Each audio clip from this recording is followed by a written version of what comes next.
Bienvenue au podcast Premier Visionnement. Aujourd'hui, nous parlons d'un épisode de Star Trek. Bien entendu, je vous suggère d'écouter l'émission discutée aujourd'hui avant de m'écouter, car je vais le spoiler complètement. Bonne écoute.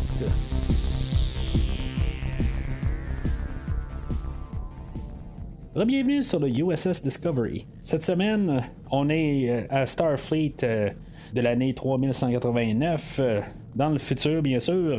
Mais bien sûr, on parle de le 5e épisode de la 3e saison de Star Trek Discovery, Die Trying, réalisé par Maya Vrevelo.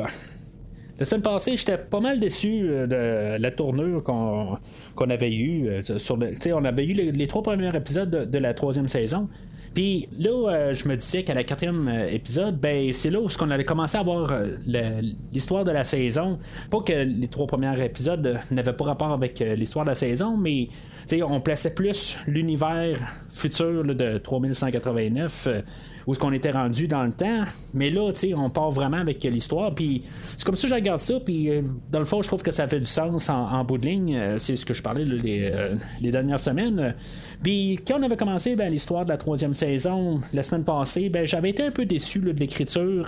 Je trouve qu'il y avait beaucoup là, de n'importe quoi un peu. Puis je trouvais que quand même si on avait réglé des problèmes, en tout cas des problèmes là, de continuité avec la série originale, c'est des choses qui étaient plus fonctionnelles, ou que la technologie était meilleure sur le Discovery que dans la série avec Captain Kirk, puis des choses quand même là, qu'on avait comme corrigé, puis même qu'il y a des technologies qui étaient comme mieux que sur Next Generation qui est genre 80 ans après Kirk. Fait que en montant plusieurs années plus tard, là, 931 années plus tard dans le futur, on était quand même capable d'arriver puis dire c'est normal là, qu'on a plus de technologie, là, la technologie est meilleure, tout ça. Ça fait que en mettant ça plus tard, on réussissait là, à éviter tous des conflits, puis de dire que telle affaire est arrivée, puis que ça n'a pas de sens avec tel autre épisode caché là, dans la 3e saison de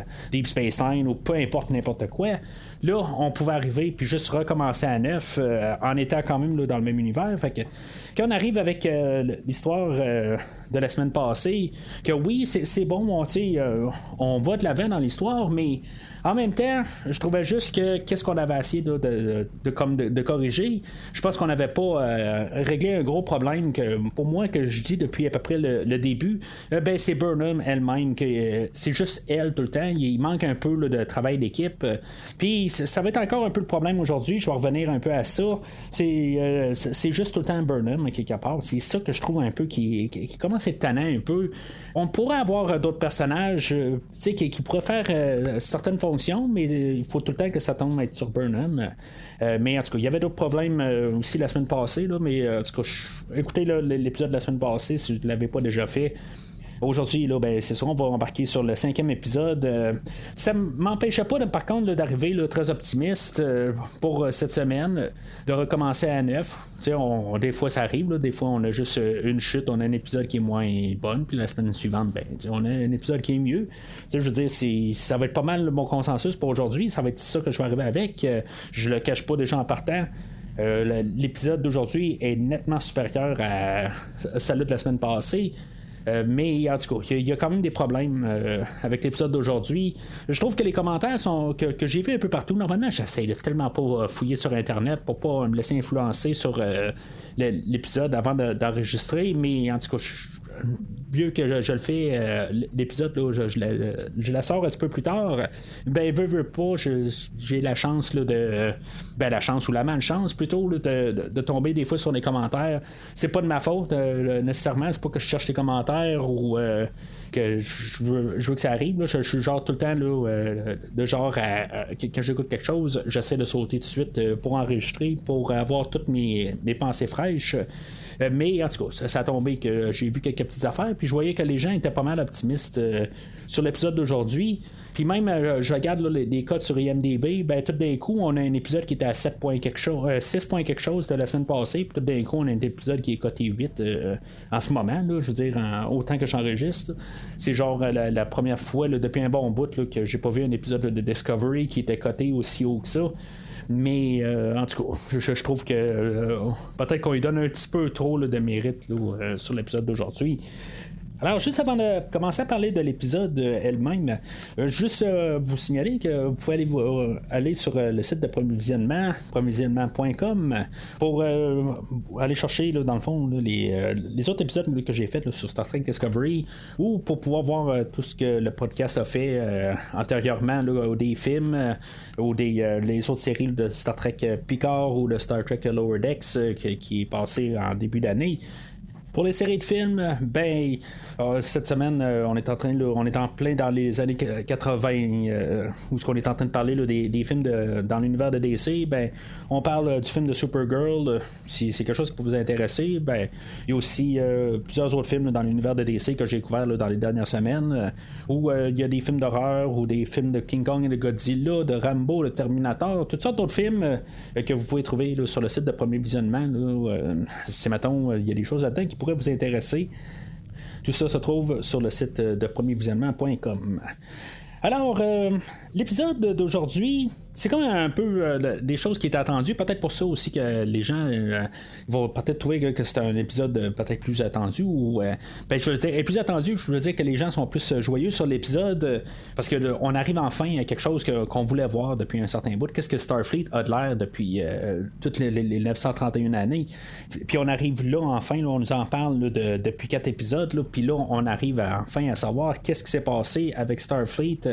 On sait que tout marche pas correct là, nécessairement dans cet avenir-là. Fait que c'est toute l'anticipation. Puis qu'est-ce qu'on va avoir comme vaisseau, puis tout qu'est-ce qu'on peut voir. L'épisode commence avec le journal de bord là, du capitaine Saru. Puis, dans le fond, il va être en train de juste de se préparer là, avant d'arriver à Starfleet. Il va avoir une petite discussion avec Burnham. Puis dans le fond, c'est un peu une récapitulation là, de leur chemin là, qu'ils ont fait là, pour se rendre là. Il y a un petit bout là-dedans où Burnham elle arrive et elle dit ça fait 930 années qu'on n'a pas vu Starfleet là, puis on a hâte quand même de voir qu'est-ce que ça a l'air. Je sais pas là, mais dans ma tête là, je suis en train de regarder Saru puis je me suis dit il va se retourner de bord puis il va dire non mais ça fait 931 années, tu sais. En tout cas, je veux dire, quelque part, Burnham, là, qui est Vulcaine en partie, là, je veux dire, mentale, c'est elle qui devrait être capable de dire justement que c'est 931 années. Parce que c'est que si, mettons, on retourne au personnage là, dans les premiers épisodes là, de la saison 1, est un petit peu plus qu'un comportement vulcain, puisqu'elle a grandi avec des vulcains, là, mais en tout cas. J'aurais juste vu le commentaire de quand même juste spécifier que c'était bien 931 années. Mais ça, tu sais, quand on écoutait la récapitulation au début de l'épisode, il nous montre carrément le début de la 3e saison pour nous dire qu'on est 930 années. On est parti là, de 2258 jusqu'à 3188. Mais il faut pas oublier qu'à partir de la première épisode et la 2e épisode, il y a 1 an qui se passe là-dedans. Puis on dirait qu'on l'a oublié carrément là, dans l'écriture. C'est juste une petite note de même, là, ça donne absolument rien, là, que ça soit 930 années, que ça soit 1150 années, je veux dire, ça change absolument rien, là. Une année plus ou moins, là, ça change vraiment rien. Mais c'est quand même juste le fait quand même que des fois on essaie de fois d'être pointilleux sur une date, puis là, tout d'un coup, on laisse aller cette année-là. Il est entendu qu'il va y avoir des questions à poser à Starfleet, mais que, dans le fond, ils vont vouloir parler là, de savoir où est-ce que la mère à Burnham allait, parce que dans tout le temps que Burnham est là, elle n'a jamais entendu parler de sa mère, mais la plupart des autres questions, il va avoir quand même une réponse. Là. En tout cas, ils vont parler du burn plus tard, là, qui n'ont pas plus de réponses, mais en tout cas, on va en parler quand on va être rendu là. Mais on nous fait juste nous placer la question là, mais c'est ça, on n'en reparlera pas vraiment là, dans l'épisode. Ce qui va quand même me refaire penser à ma théorie que c'est niaiseux. On parle The Burn puis Burnham, puis là on voit pas la mer. On nous lance une perche, puis je me dis peut-être qu'il y a un lien. Je commence à des fois y croire plus. Ça doit être à rien. Là, je veux dire, probablement qu'une fois qu'on va être rendu à la réponse, parce que à quelque part, d'après moi, on va avoir vraiment une réponse claire de qu'est-ce qui s'est passé avec le Burn, mais pour l'instant, on veut pas nous le dire. Parce que c'est sûr qu'à quelque part, ça doit être quelque chose qu'on connaît. Parce que, quelque part, pourquoi le cacher rendu là? C'est sûr et certain là, qu'il y a une réponse à quelque part.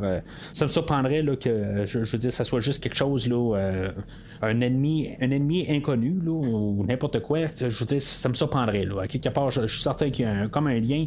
Puis à quelque part, je suis certain qu'il y a un lien avec Michael Burnham. À quelque part, c'est comme tout le temps ça depuis le début de la série. Puis c'est mon gros héritant, à quelque part. Puis on va s'en aller là, dans cette voie-là encore dans l'épisode d'aujourd'hui.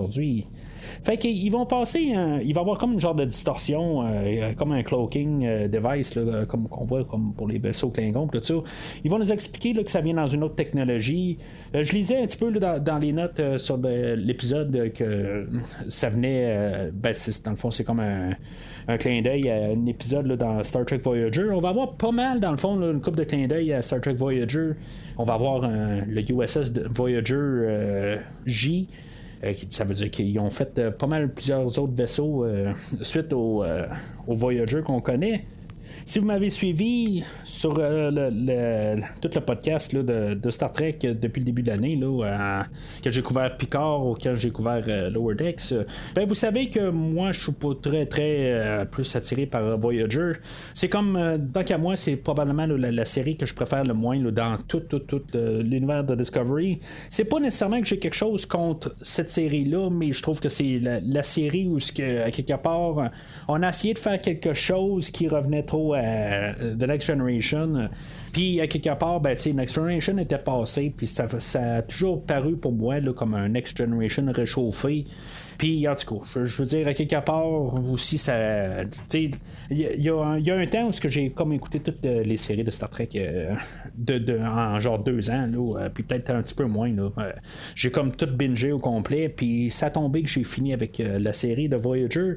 Fait que peut-être que vers la fin, j'étais un petit peu écœuré. Honnêtement, ça m'a pris à peu près 2 ans suite à ça là, pour pouvoir prononcer le mot Star Trek quelque part. J'ai bien apprécié là, de tout écouter, là, mais après un bout, là, le cerveau a un petit peu éclaté. Là, après avoir tout rentré cette information-là pendant à peu près ces 2 années-là. Là.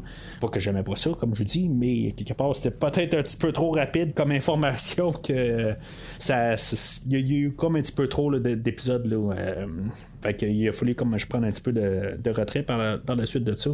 Fait que quelque part, c'est peut-être aussi un peu ça que je veux dire, je sais pas trop là, d'énervement là, quand je vois le USS Voyager, mais je sais que c'est pas quelque chose non plus que j'ai détesté, c'est juste que ça commençait à être à la fin, puis là je commençais à être, j'écoutais la série, puis je commençais à avoir hâte là, que ça termine là.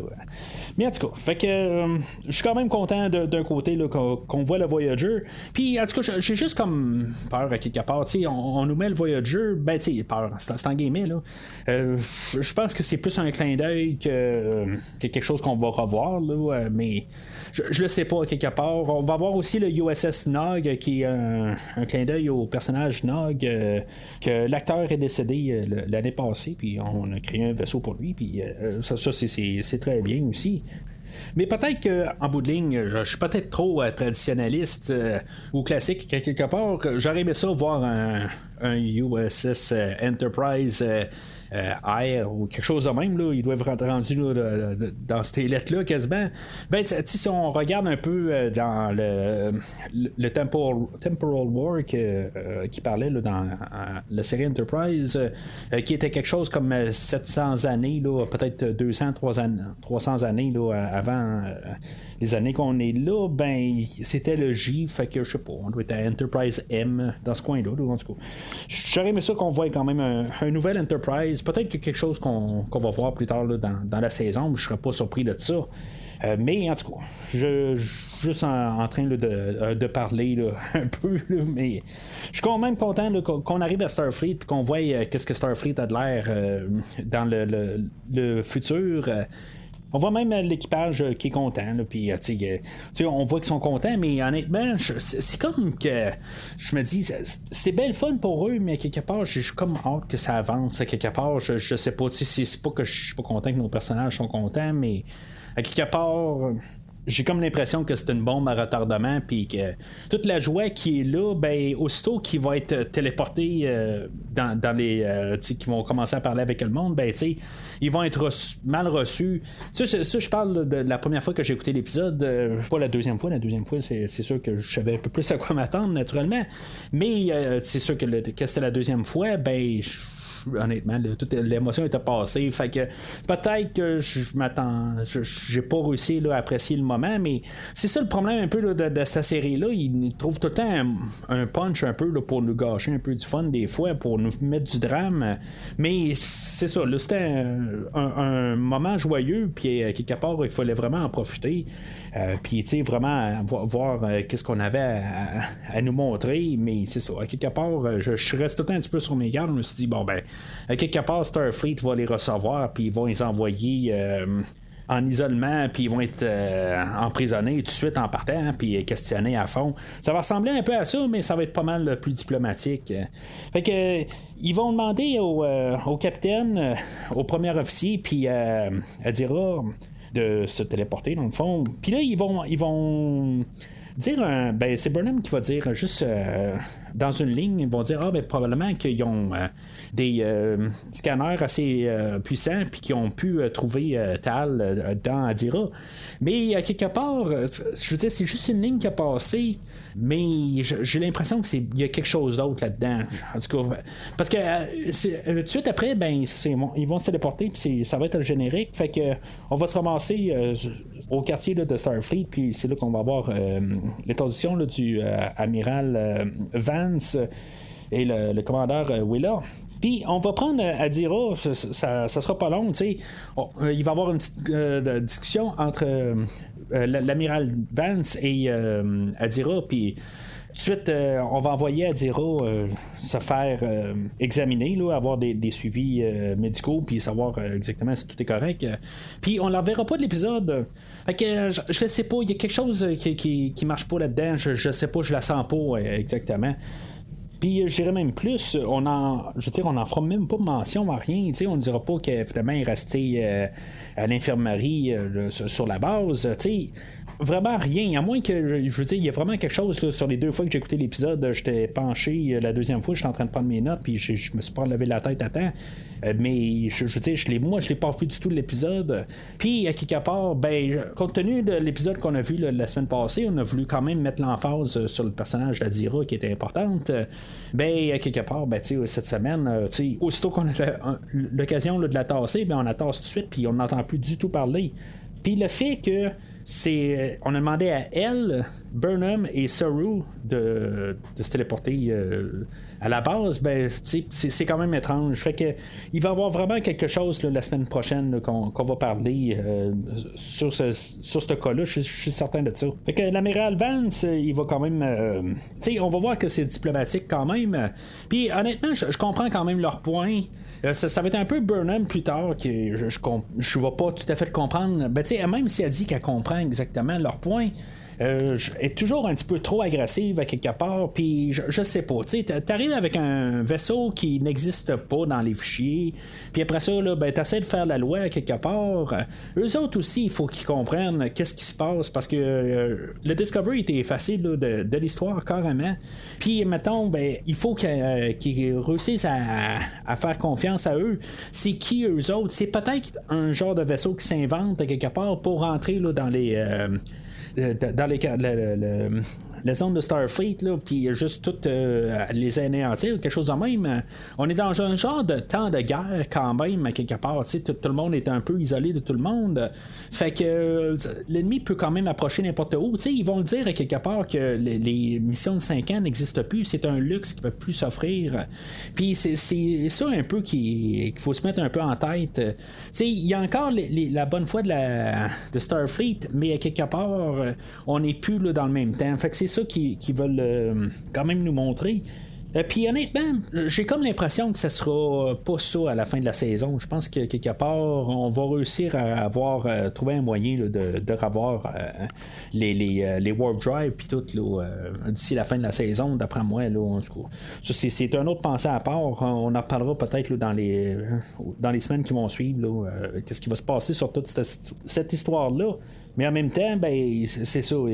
Starfleet va être capable de dupliquer la technologie du Discovery. Fait que théoriquement, ils vont pouvoir avoir d'autres vaisseaux qui vont pouvoir faire le déplacement là, avec le Spore Drive. Fait que, en tout cas, on verra ça aussi, là, qu'est-ce qui va se passer avec ça là, dans les semaines qui vont suivre. Fait que ça sera pas long. On va avoir un interrogatoire, puis on va voir qu'il y a comme des. Ben, c'est pas des robots, dans le fond, c'est encore des hologrammes, là, comme on avait vu là, dans Voyager. Puis l'épisode va être bondé là, d'hologrammes. Là. C'est comme tous des hologrammes là, qui font les interrogatoires. Plus tard, ça va être pour l'équipage aussi. Ça fait un peu penser à la fin là, de la deuxième saison. C'est comme tout un peu bizarre un peu la manière qu'ils font les interrogatoires dans ce show-là. C'est comme si les personnes qui sont interrogées, ils se foutent vraiment là, de les interrogateurs, on dirait qu'ils rient un peu d'eux autres. Mais en tout cas, c'est juste Starfleet doit faire poser ses questions. Dans tout ça, ben, on va apprendre là, que il reste juste 38 mondes là, qui sont alliés avec la Fédération, puis il y a un temps où il y en avait 350. Puis, comme j'ai dit tantôt, ben, sur le burn, on peut pas encore en parler parce qu'ils sont pas autorisés là, d'en parler parce qu'en même temps, ils savent pas exactement là, c'est qui est à bord du Discovery puis d'où ce qui vient. Fait que c'est quelque chose qu'on doit attendre, mais compte tenu de qu'est-ce qu'on va leur donner comme réponse à la fin, ben, honnêtement, ça revient à peu près à la même affaire. Je trouve que nous répondre ça au début de l'épisode puis nous en dire quasiment la même affaire à la fin de l'épisode, je trouve que on a, tu sais, je veux dire, ça va comme pas rapport à quelque part. Peut-être que la réponse qu'on aurait dû répondre à la fin de l'épisode, c'était sur la mer à Burnham. Peut-être qu'on aurait dû avoir une réponse ou quelque chose là, qui aurait pu avoir un lien avec ça. Mais là, nous dire au début qu'on peut pas te répondre, puis finalement, quand on te répond à la fin, ben on dit ben on peut pas plus te répondre parce qu'on n'a pas plus d'informations. Mais je me dis, le burn, je veux dire, tout le monde connaît à propos du burn quelque part dans tout l'univers.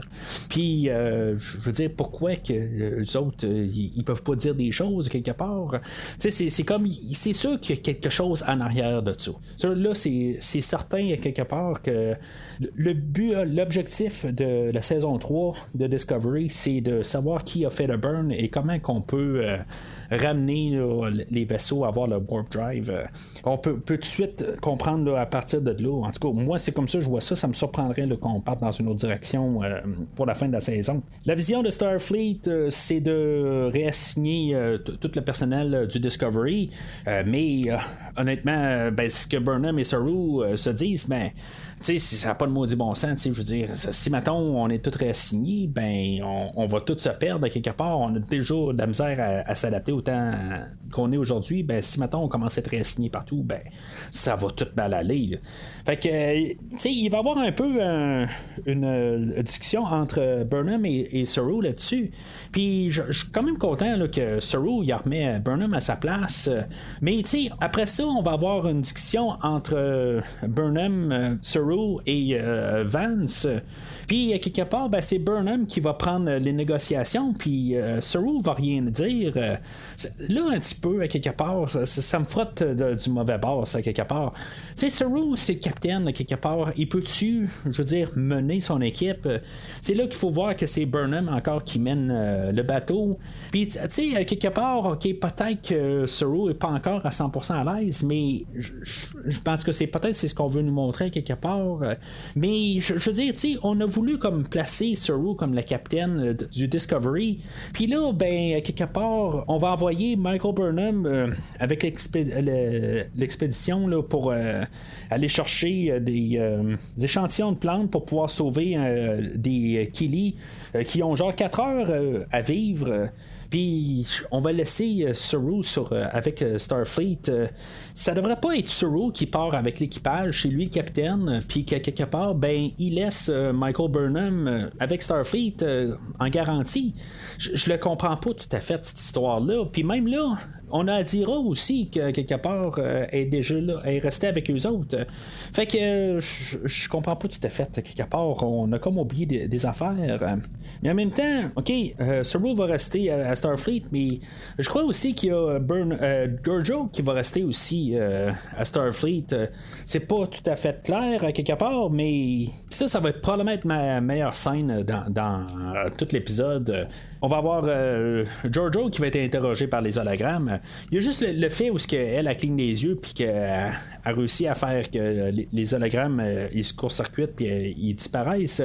Ça, je comprends pas exactement l'affaire. Tu sais, ça fait genre 930 années qui ont vu la technologie, qu'il y avait une technologie, puis qu'en 930 années, ils n'ont jamais comme réussi à régler ce bug-là quelque part. Tu sais, ça marche pas exactement, à moins qu'il y ait un lien avec plus tard dans la saison quelque part, puis qu'on comprenne d'autres choses là, de Giorgio, que Giorgio qui était là, dans le Mirror Universe, qui avait été 1000 ans plus tard, quelque chose de même, je le sais pas exactement.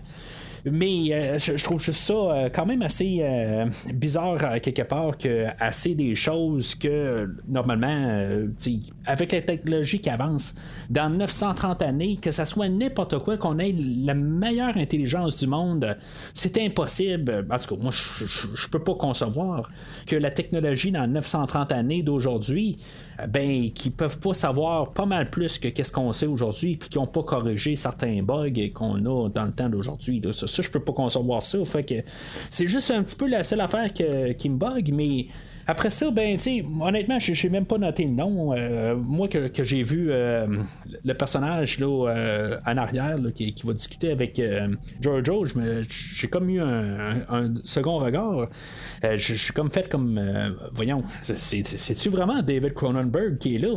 J'ai comme mis ça sur pause, puis vraiment, je sors mon IMDb, puis je me dis, David Cronenberg s'est pointé sur un set de Star Trek. Pour ceux qui ne savent pas, David Cronenberg, c'est un réalisateur assez connu là, dans les années 80 qui nous a fait des films là, comme Le Festin nu, La Mouche de 1986, je crois, avec Jeff Goldblum. Puis c'est ça, c'est un réalisateur canadien qui nous a fait tous des films là, que j'ai pas tout à fait beaucoup vu son œuvre, mais quand même que je respecte quand même qui a fait. Mais en tout cas, je veux dire, je le reconnais tout de suite là, en le voyant, puis je suis quand même assez surpris là, de l'avoir vu. Fait que j'ai pas noté son nom du tout. Moi, j'ai David Cronenberg dans mes notes. Puis la discussion qu'ils ont ensemble, c'est là où peut-être qu'on va repartir dans ces idées-là là, plus tard dans la saison, parce que on va parler beaucoup du Mirror Universe dans la discussion. Fait que je ne sais pas si le Mirror Universe va avoir un rapport avec le Burn, que je ne sais pas quoi exactement. Puis ça, honnêtement, ça me frotte quand même du mauvais sens. Parce que je me dis, on a réglé le Mirror Universe dans la première saison. Est-ce qu'il faudrait retourner dans le Mirror Universe encore? Ça, je le sais pas. Je suis pas sûr que je suis d'accord avec ça de retourner avec le Mirror Universe. Parce que ça a l'air être quand même un peu central. Puis on va parler de Giorgio, puis qui est là à cause qui a souci quand même de Burnham. Mais en tout cas, je veux dire, le personnage de Cronenberg est quand même assez étrange. Je pense qu'il va y avoir vraiment là, des retombées de cette discussion-là. Surtout avec la manière qu'on va laisser le personnage de Giorgio à la fin. Honnêtement, je pense que ça va être pas mal la seule fois qu'on va voir Cronenberg. Je pense pas que c'est un personnage qui va réapparaître. Peut-être qu'il va réapparaître une fois ou deux, mais je pense pas qu'on va avoir encore 8 épisodes avec. C'est quand même un monsieur d'un certain âge quelque part, puis je pense qu'il y a d'autres choses à faire. D'après moi, c'était plus c'est un fan de Star Trek, quelque chose de même. Je veux dire, je suis tellement surpris de l'avoir vu que je veux dire, je suis comme vraiment déboussolé. Mais juste pour terminer sur le Terran Empire, il y a une affaire que j'ai quand même pris en note pour peut-être me dire que c'est sûr qu'il y a peut-être quelque chose avec ça. Peut-être que Cronenberg vient du Mirror Universe quelque part, je le sais pas exactement, mais on va nous mentionner que ça fait au-dessus de 500 ans qu'il n'y a pas eu là, de croisée des mondes. Puis tu sais, on va nous parler là, dans le fond les guerres temporelles là. Dans le fond, c'est ce qu'on parlait là, dans Star Trek Trek Enterprise, ben, en tout cas, tout ça mélangé, puis là, il n'y a plus d'affaires temporelles, tout ça, puis ça, on avait parlé un peu avec l'amiral Vance, donc pourquoi que lui, il était sceptique sur tout le monde, là, sans savoir si c'était des voyageurs dans le temps, puis tout ça, puis c'est quand même le fun qu'on avait fait un suivi sur l'histoire de la série Enterprise, que, je veux dire, ça s'est quand même arrivé, puis tu sais, on aurait pu arriver, puis juste comme esquiver ce temps-là, mais on a quand même toujours gardé que les guerres temporelles existaient dans un futur de toutes les Star Trek qu'on connaît dans le temps là, de l'Enterprise J, puis je veux dire, ça existe, puis quand on aurait pu juste carrément passer à côté puis pas vouloir toucher à la série Enterprise, puis c'est ça, en tout cas je trouve ça toujours très le fun, parce que c'est mettons vous m'avez suivi là, dans la dernière année, chaque fois on peut arriver à trouver une allusion à la série Star Trek Enterprise, ben c'est là que je suis allumé. Il y en a que c'est Voyager, il y en a que c'est Deep Space Nine, puis c'est rare qu'on fait quasiment là, des références à The Next Generation, parce que je pense que pas mal tout le monde est un fan de la série Next Generation, fait que c'est comme pas la série qu'on a besoin de faire allusion tout le temps. On essaye là, d'aller un petit peu plus en guillemets underground ou dark, dire qu'on est des fans finis parce que on tripe sur Voyager ou qu'on tripe sur Deep Space Nine, puis The Next Generation étant déjà comme acquis, fait qu'on n'a pas besoin de le dire.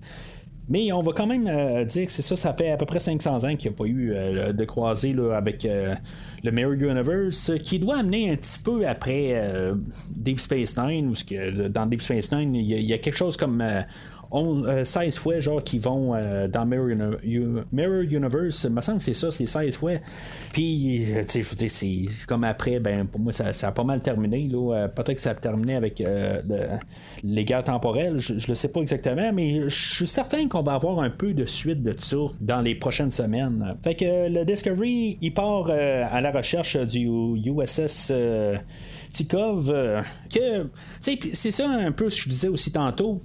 Il y a eu un vaisseau en 2258, juste avant qu'il parte, ben c'est ça, il y avait ce vaisseau-là qui contenait là, plein de plantes ou plein d'échantillons. Puis, c'est comme il arrive 930 années plus tard, puis c'est comme s'ils sont quasiment dans le néant. C'est sûr que quelque part, il arrive avec le point que, ben, ils savent c'est quoi le Tikov, ils vont dire, ben, le Tikov, il est à 5 mois d'ici. Puis là, ben, Burnham avait dit, ben, nous autres, avec le Discovery, il est à 5 secondes. Fait que ils peuvent aller chercher les graines sur le Tikov puis revenir en quelques minutes quasiment, puis c'est fait, puis ils ont réglé le problème là, des Kili. Fait qu'ils partent en le Black Alert. Comme j'ai dit, ça va être Burnham qui va être le commandant du vaisseau. Je comprends pas tout à fait encore pourquoi. Fait qu'il va arriver comme où il y a un orage, où le Tikov va être caché dedans. Vraiment un bout qui va faire Star Trek. Je veux dire, c'est vraiment là, comme on a une quête à faire cette semaine, puis on va aller sur le vaisseau, puis il va y avoir une histoire à bord, puis on va essayer de régler ça. C'est sûr que c'est comme l'histoire condensée en 20 minutes. C'est le genre d'histoire qu'on a vu 100 fois là, dans les histoires de Star Trek. On arrive sur le vaisseau, puis on va avoir apporté à bord le docteur Culber et le commandeur Nan. Puis là, en tout cas, je vais en parler dans quelques minutes, mais je me dis, Culber, tout d'un coup, il est comme rendu à l'avant-plan. C'est drôle qu'en première saison, on l'a tué, l'acteur, ou le personnage, puis là, dans la deuxième saison, il a comme eu un petit peu une... il a été remis à la vie, puis là, ben, tout d'un coup, ben, il est là pour toutes les missions. Puis il est là pour tout le temps donner conseil à Burnham que lui, il y a des choses qu'il peut pas faire, mais qu'il va, il va dire à Burnham, ben c'est toi qui l'a choisi, qui est la meilleure pour faire cette tâche-là. Et en tout cas, je reviens à ça là, dans à peu près une minute. Fait qu'il va embarquer sur le Tikov. Burnham va entrer où il garde tous les échantillons. Nan, elle est là parce que les gens qui étaient sur le vaisseau avant, c'était des Barzans, qui est comme la même peuple que elle. Pendant que Culber il va être parti le vaisseau, ben elle va rentrer dans le carnet de bord du vaisseau, puis elle va trouver les notes du docteur Atis, puis on va comprendre assez rapidement que il est rendu tout seul, puis il y a eu un problème à quelque part. Pendant qu'il est en train de vérifier ça, ben il y a Culber qui va trouver la famille qu'on avait vue un peu plus tôt, que ils sont morts, puis ils sont juste comme cryogénisés, puis on va comprendre assez rapidement que lui, il est pogné dans un genre de univers parallèle où il est pas phasé avec le même univers, puis il est comme entre deux parce qu'il est en train de se téléporter en même temps qu'il y a eu une onde de choc, quelque chose de même. Fait que là, il va falloir comme le déphaser puis le ramener sur Terre. Ben, pas sur Terre, là, c'est un mauvais jeu de mots, mais en tout cas. Fait que on va demander à. On va communiquer avec le Discovery, puis c'est là que je me dis aussi.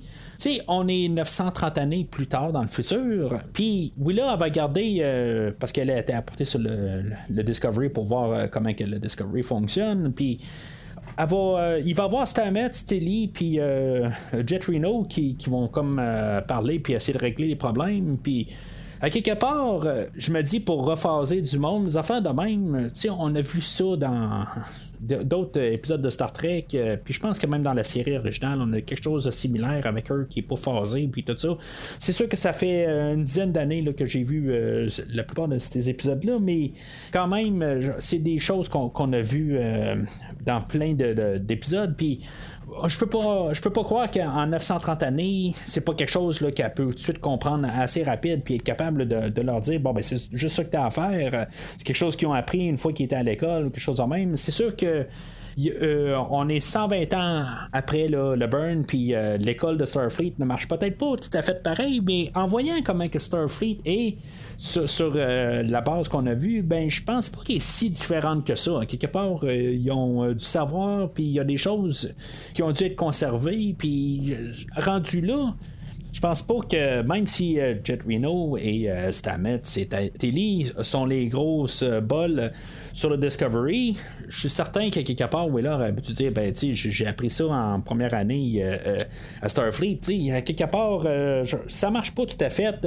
Je comprends par principe qu'il faut qu'il montre que l'équipage est très bon et intelligent et très compétitif sur le temps d'aujourd'hui, mais il y a quand même 930 années de savoir qu'il y a entre le temps qu'ils sont partis puis le temps qu'ils sont en ce moment. Fait qu'à quelque part, je trouve que ça marche pas tout à fait comme raisonnement. À quelque part, ça ferait quand même l'homme des cavernes qui se pointe à nos portes puis il insiste pour faire un feu dans la maison à quelque part, qu'il est juste à partir du chauffage électrique. C'est pas qu'il est pas intelligent pour pouvoir faire un feu à quelque part, mais il n'y a pas besoin de faire ça. On sait comment faire, mais on a comme des manières super plus rapides là, de se réchauffer. Fait que ça marche pas tout à fait par juste si on y pense un peu trop. Mais à quelque part, je comprends aussi que si maintenant on arrive puis on dit ben c'est trop je veux dire c'est on a dépassé là, votre manière de penser, ben quelque part, on n'aura pas le choix de céder puis de tout réassigner le Discovery puis que son équipage parte un peu partout pour, dans le fond, se rattraper. Peut-être que c'est ça qu'on devrait faire quelque part en fin de saison, que tout l'équipage vont réapprendre un peu des choses qui ont, pour un peu se mettre à jour, tu sais. Fait qu'en tout cas, je sais, peut-être que c'est ça qui pourrait arriver à la fin de la saison, mais en tout cas, on verra bien. Fait qu'une fois qu'on a rephasé là, le docteur Atis, comme j'ai dit tantôt, c'est Burnham qui est comme l'élu choisi pour pouvoir raisonner avec le personnage d'Atis.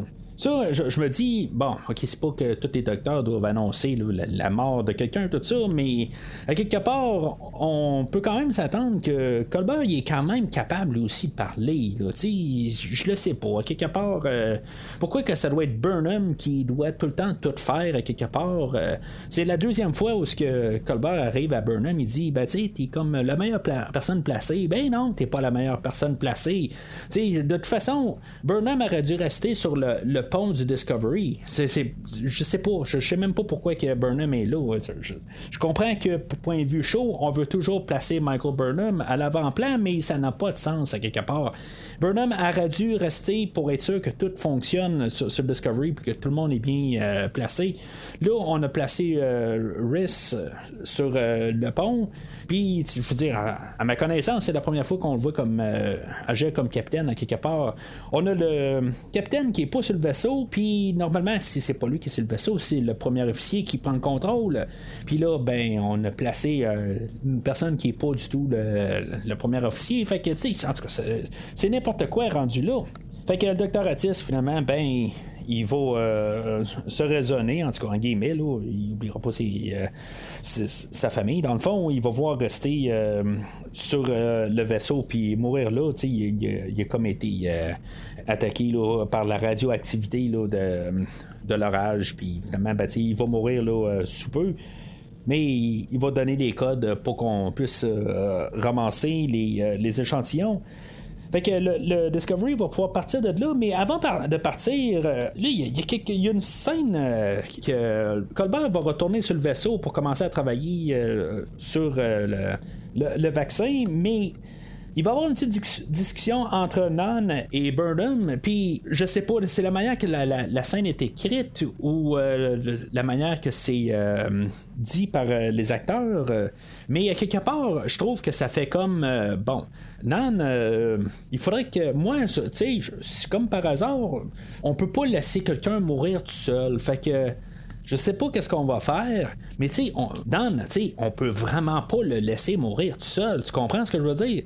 Fait que non, elle va comme avoir un petit moment de réflexion, puis elle va dire, ben, tu sais, moi j'ai vraiment repensé, puis à quelque part, ben moi je vais rester avec lui. Tu sais, je sais pas quoi faire, tout ça, puis là, j'ai comme trouvé ma voie un peu, puis là, lui, c'est un Barzan comme moi, puis tout ça, puis quelque part, tu sais, j'ai retrouvé un peu ma pensée, ben, tu sais, mon peuple, puis tout ça, puis je me sens à l'aise, je vais rester avec, tout ça. Burnham va faire comme, ouais, tu vas faire ça, tout ça, puis c'est comme si tout d'un coup, il disait, garde, non, je suis tanné de te voir, veux-tu bien rester? C'est quasiment comme ça, j'ai vu ça, c'est pas exactement ce qu'elle veut montrer, là, mais je le sais pas, il y a quelque chose là-dedans que je me suis dit, ben, voyons donc, je veux dire, ça peut pas tout de même se dérouler de même. Je le sais pas. Ça aurait dû vraiment arriver de Nan à quelque part. Elle aurait pas dû se faire dire par Michael Burnham à quelque part. Il y a quelque chose qui marche pas là-dedans. Je trouve que j'ai comme tout d'un coup, là, je me suis dit, ben, Michael Burnham, là, tu viens de vraiment là, virer de bord sur moi, là, quelque part. Là, je comprends que ça ne tentait peut-être pas de rester sur le vaisseau, puis elle voulait peut-être savoir exactement qu'est-ce qui s'est passé avec sa mère. Mais là, de s'arranger pour que Nan reste, moi, c'est comme ça que je vois ça. Les deux fois que j'ai vu la scène, je suis pas capable de voir ça autrement que comme que j'ai vu ça quelque part. C'est comme si elle a fait sentir mal à Nan. Pour qu'elle reste là. Tu sais, je veux dire, à quelque part, là, je le comprends pas exactement. Puis, si, mettons, vous pensez à autre chose, gênez-vous pas de me le dire dans les commentaires de l'épisode, parce que moi, là, honnêtement, je trouve que c'est vraiment déstabilisant ce que Michael Burnham a fait, là. Puis, je trouve que, même si je crois pas que c'est nécessairement ça qu'on voulait apporter comme idée, je trouve que la manière que c'est joué, c'est ça qu'on nous montre à l'écran. Parce que quelque part, on nous montre que c'est toujours la même Michael Burnham. Puis, non, on est full à l'aise avec ça, quelque part. Mais je me dis, voyons donc, c'est comme elle l'a vraiment montré le chemin. Reste ici. Puis, ça, c'est une autre affaire aussi. On nous amène Nan qui est arrivé de l'Enterprise dans la saison 2. Puis là, ben, on fait juste comme remplacer les personnages un à un. Il y a même Detmer aussi que je commence à encore douter que peut-être là, qu'elle va quitter le show à quelque part. Je le sais pas exactement. On voit encore là, qu'il y a quelque chose qui marche pas avec elle. Je comprends que c'est peut-être là, le traumatisme là, qui continue là, de la semaine passée, mais il y a quelque chose à quelque part. Je sais pas si, mettons, elle va réussir à passer au travers de ça. Ça va être encore à savoir là, dans les semaines suivantes. Fait qu'on va retourner à Starfleet.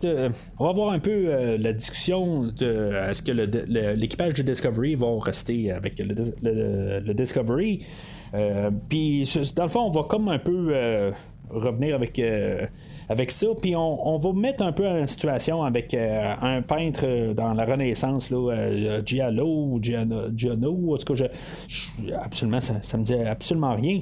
Puis que, dans le fond, de la manière qui peindait lui dans le temps, ben il a comme rajouté une 3D, quelque chose de même, puis en bout de ligne, ben, comme pour montrer que Starfleet autrefois, ben, il a gardé de l'avant, puis il rajoutait quelque chose, puis finalement, ben Vance il est quand même ouvert, puis il dit que en montrant que ou en regardant un peu comme que le Discovery est plus à la base de Starfleet, puis que ça leur donne un peu d'espoir pour l'avenir.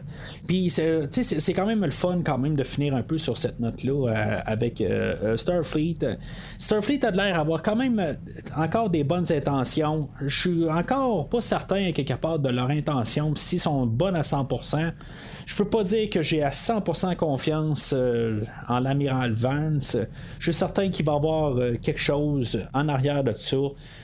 La manière que l'épisode termine, j'ai à peu près aucune idée d'où est-ce qu'on va partir la semaine prochaine.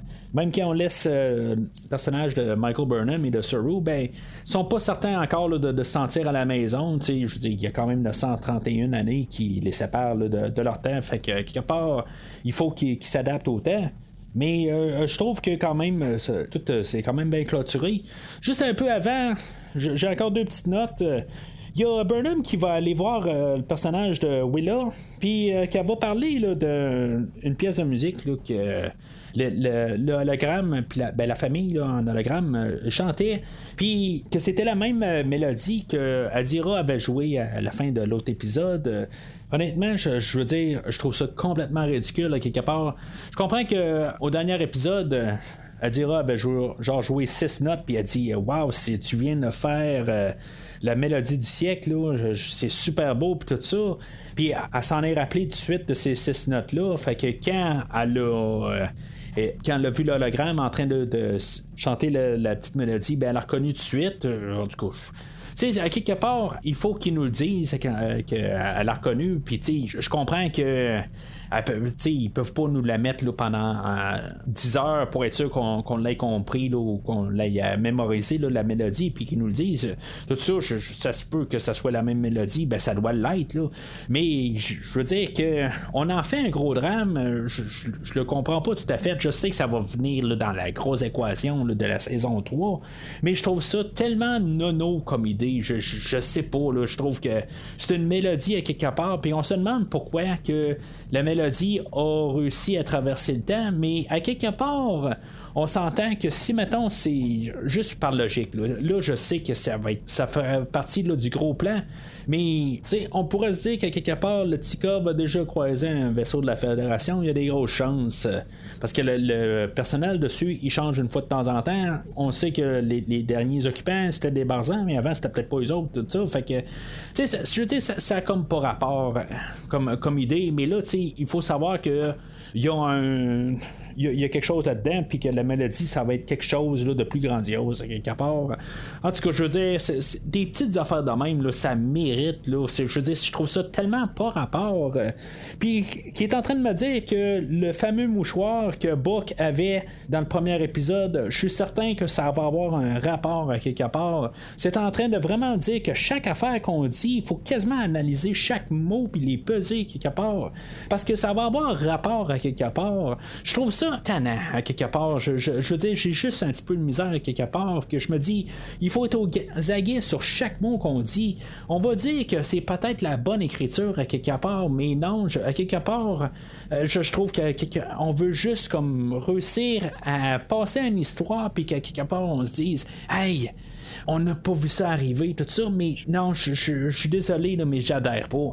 Puis la dernière petite note que j'ai, ben, c'est quand on revoit finalement à la fin de l'épisode, on voit le personnage de Giorgio, qu'il y a de l'air, à mon avis, ben, d'après moi, là, c'est rendu un hologramme. D'après moi, Giorgio est pas là, est enchaîné là, dans le fin fond de la cave de Starfleet en ce moment. Je sais pas quoi exactement, mais j'ai l'impression que c'est pas Giorgio qui est là. Je veux dire, c'est un programme. Fait que je sais pas, la semaine prochaine, on va peut-être avoir une suite à ça. Si c'est pas ça, ben on va savoir qu'est-ce qui s'est passé avec Adira. C'est les deux seules questions qu'on a un peu à la fin de l'épisode dans ce que j'ai comme mes notes. Mais même Adira, je veux dire, on nous a pas lancé de perche, mais je suis certain qu'à quelque part, il va se passer quelque chose. On va avoir là, des idées, puis les idées machiavéliques là, de Starfleet, puis comment ils sont pas tout à fait avec les mêmes idées de voir haut vers l'avenir qu'on avait là, 931 années avant. Fait que en tout cas, on va voir ça la semaine prochaine quand on va voir le 6e épisode. On va arriver quasiment déjà à la mi-saison.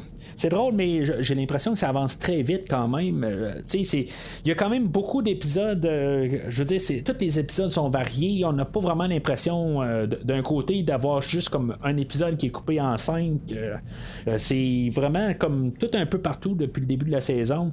Comme j'ai dit, l'épisode d'aujourd'hui est nettement supérieur à l'épisode de la semaine passée, mais honnêtement, je pense que si maintenant je prends ça en recul, je pense qu'au début de la 2e saison, quand on avait Christopher Pike, puis on avait un petit peu moins d'emphase sur Michael Burnham, on avait plus une équipe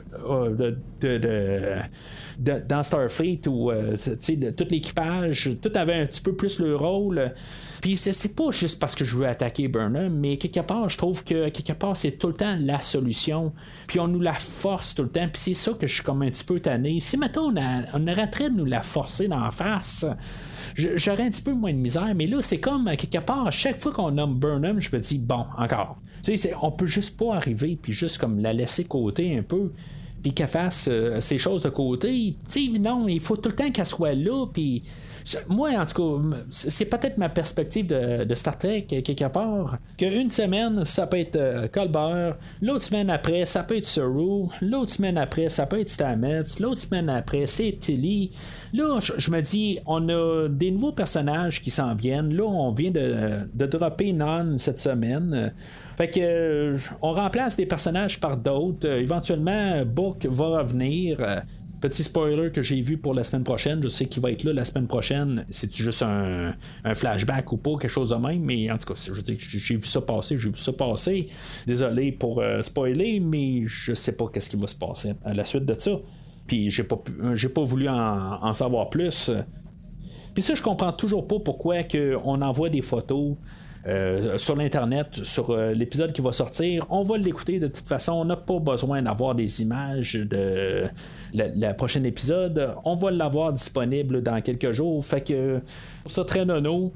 En parallèle, j'écoute la série de Star Wars Mandalorian, puis je vois jamais aucun spoiler sur la série. Je vois pas d'images passées en avance. Je comprends pas pourquoi on fait ça sur Star Trek, qu'on envoie toutes des images à l'avance pour essayer de craquer l'épisode de cette semaine. Je trouve juste ça dommage, quelque part, qu'on sait un peu trop où ce qu'on s'en va, puis on peut pas apprécier l'épisode où ce que ça en vient. Puis encore une fois, je suis un petit peu désolé de quand même avoir parlé de Book, mais je pense pas avoir vraiment fait de grosses révélations. Car en même temps, je sais pas si c'est un flashback ou n'importe quoi, tout ça, j'ai juste vu une photo. Fait que c'est ce qui clôture l'épisode d'aujourd'hui. La semaine prochaine, je sais vraiment pas où est-ce qu'on s'en va, mais en tout cas, je me dis, on va encore probablement dropper un autre personnage où on va toutes les mettre tout ensemble, comme qu'on a fait avec Jet Reno, Tilly et Stamets, qu'on les met tout ensemble parce qu'on sait plus quoi faire avec eux autres. Mais soyez sûr que je vais couvrir l'épisode et vous partager mes pensées. D'ici là, vous pouvez m'entendre parler sur le film de Superman 4 qui va sortir en début de semaine prochaine. Ou sinon, on s'en reparle sur les réseaux sociaux. De ne pas oublier de suivre mes visionnements sur Facebook ou Twitter. Et commentez si maintenant vous êtes d'accord avec moi ou pas, quelque part, sur le personnage de Michael Burnham, ou qu'est-ce que vous pensez de David Cronenberg, ou même de qu'est-ce que Burnham elle a fait avec Nan, tout ça. Je veux dire, je suis peut-être dans le champ, il y a peut-être quelque chose que j'ai pas vraiment compris. Puis même Giorgio, qu'est-ce que vous en pensez? Tout, n'importe quoi. Vous pouvez commenter exactement, êtes-vous d'accord, pas d'accord avec moi? C'est là pour ça. Plus on en jase, plus c'est le fun. Mais d'ici le prochain épisode, longue vie et prospérité.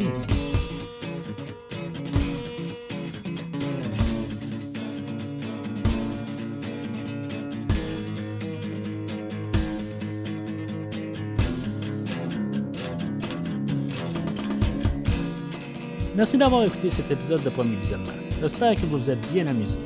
Revenez-nous la semaine prochaine pour un nouveau podcast sur l'univers de Star Trek. Vous pouvez suivre Premier Visionnement sur Facebook, Twitter, YouTube, Podbean, iTunes, Spotify et tout autre logiciel de diffusion de podcasts. Merci de votre support et à la semaine prochaine.